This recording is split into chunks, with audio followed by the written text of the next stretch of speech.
Hello there, Cerebrum17 once again. This is my Kingdom Hearts 2 Critical Difficulty video walkthrough. This is the 1000 Heartless battle coming up. This is give or take halfway through the game.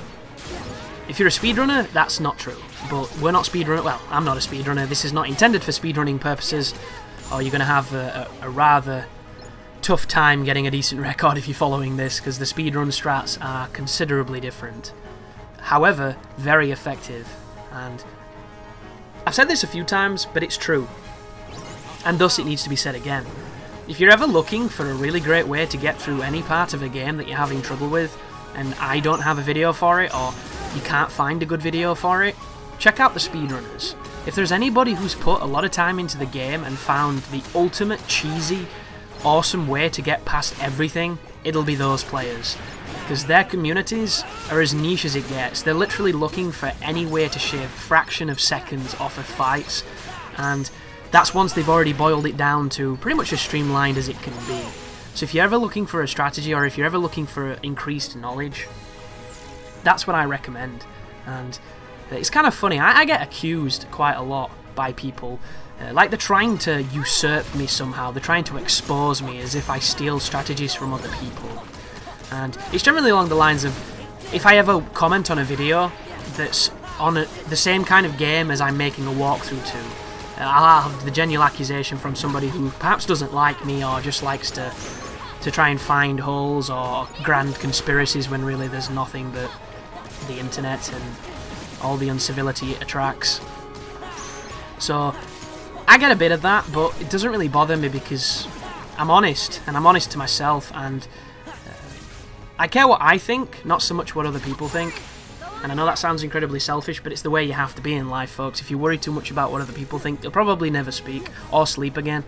Especially if you're on the internet in any kind of social format, because you're open to a lot of scrutiny and a lot of criticism, and you cannot be under the impression that it has to be deserved or earned, because it doesn't. It can literally be for no other reason. That person might have had a bad day and they want to say something shitty to somebody they don't know, and it's one of those lessons that you learn if you do this kind of thing. But I look at watching other videos as a learning experience.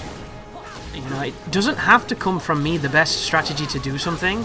As long as it's known, as long as it's out there, that's all that matters. And if I've added to that in some way, then that's awesome. If somebody else has, and I've seen it and I use it, they're awesome. Because I want to use it because it's the best way to do something, and I think it's great. And for the most, there's only a few of my walkthroughs that contain other people's strategies. And I say other people's strategies in a respectful way, because we don't know who came up with them. They're just strategies that somebody saw and people replicated, and they became the strategy for things. You know, I have no idea who discovered that you could skip Duke's Archives on Dark Souls by using that elevator skip. I have no idea, but that person's a genius, and that skip is amazing, and I would gladly use that skip if it didn't take me 20 attempts to get it, which is annoying as fuck, because I hate going up and down the damn lift. But it's great, and I think the community and Dark Souls as a whole would be a lesser game without it, because I think it's incredibly interesting and it's awesome that somebody discovered that. I don't care that it wasn't me. I don't want to own it. I don't want to be the person who says I was the first to do it, because I'm generally not. I'm just the guy that respects it and finds it interesting and wills other people to look outside of the box if they're struggling. One of the only ways to get better at anything, folks, is to watch people better than you.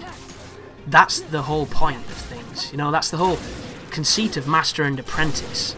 You know, back in our tribalist days where we didn't have TV and little chefs and iPads and iPhones and conflict diamonds and karma, you know, we just had loincloths and suntans that we would envy now, and we use machines to replicate. That's all we had. So back then you had your hands and you had your skills and you had the knowledge of the elders and the knowledge that the elders had learned from their elders and everything that was passed down. You didn't really question things, because if you did, you were probably killed and ritually sacrificed, which is never fun. But you just kind of did it, and then you shared it with your children, and if you learnt anything or there was any new epiphanies from that crazy guy out in the woods, you kind of took the lessons from him, and that's how it works. That's the grand scheme of everything. No different in video games, just a little bit more sophisticated and a couple more neckbeards. This is boring, by the way, I don't know if you've noticed. I actually do not like the 1000 Heartless battle. I think it's shit. But I've already mentioned that earlier on, and It's just a personal thing. I think mashing buttons is boring in games. I think Kingdom Hearts at the worst of times is running the risk of being a button masher. So for them to entertain an entire field full of dudes to smash, aside from the technical achievement of it and the concept being awesome, I think the gameplay is pretty damn dull. But that's just me. But watching other people's videos is not a weakness. You know, it's unless you are one of those kind of fraudulent, dishonest people. But if that's the kind of person you are, you'd be that way for anything. You know, you're the person who tries to cheat on the test. You're the person who tries to drive away from the petrol station without paying. You're the person who's bad anyway. And it might be your parents. It might just be you. Some people are just bad eggs.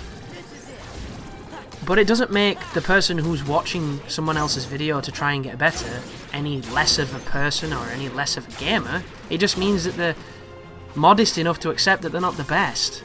And I love watching other people do things I can't do. I think it's great. I think that's one of the reasons I came to YouTube, was to see crazy, awesome things. And conversely to that, I think it's great to see people who are beneath you, because it shows you that there's a grand spectrum of skill levels and personalities, and all of them can be appreciated. But there's probably a lot of elitism which comes with that, because a lot of the people trying to prove you wrong on videos are people who are really trying to prove themselves right, or more so, show you how good they are. And it comes back to the backseat gaming thing that I was discussing a while back. We all have this mentality to watch somebody doing something that we know we're better at, and sometimes it's selflessly and it's almost naive that we want to kind of help them, even if we've never considered that they don't want our help. It's one of those reflexes that you can't really help. Much like the mirror neuron reactions, which I've been wanting to know what that was for so long, I didn't even know I wanted to. And I'm going to explain them, because I think with an F, because that's English language. Sorry, I think it's absolutely fascinating. When somebody yawns, have you ever noticed that? Sometimes you want to yawn too. You don't need to yawn. You've never thought about yawning. You just kind of yawn. Similar to people when they're sick. Some people have it when they retch or when they gag and when they vomit. Some people also vomit too. Same with yawning. Same with a lot of things. And it's kind of a new study called mirror neurons, which they believe, and they're doing a lot of experimenting into, that it's the source of our empathy, of our willingness to behave for others than ourselves. And it comes from this connection that we have from these neurons to mirror another human being, another part of our species. And I'm not going to go into the the grandeur of that, because that is awesome, but that's a bit too deep and I don't know enough. But when somebody yawns and you want to yawn, that's what it's called. And I've been looking for about a year now, trying to find out what it was called, because I knew it had a name, but I couldn't think of the life of me what it was. And now I do, now you do, and we've learned something. It's 2015, let's do this, people. Enlightenment, always seek it. But thank you very much for watching. Hopefully you didn't struggle with that fight, because it's long as piss if you have to do it again, and it's boring as sin.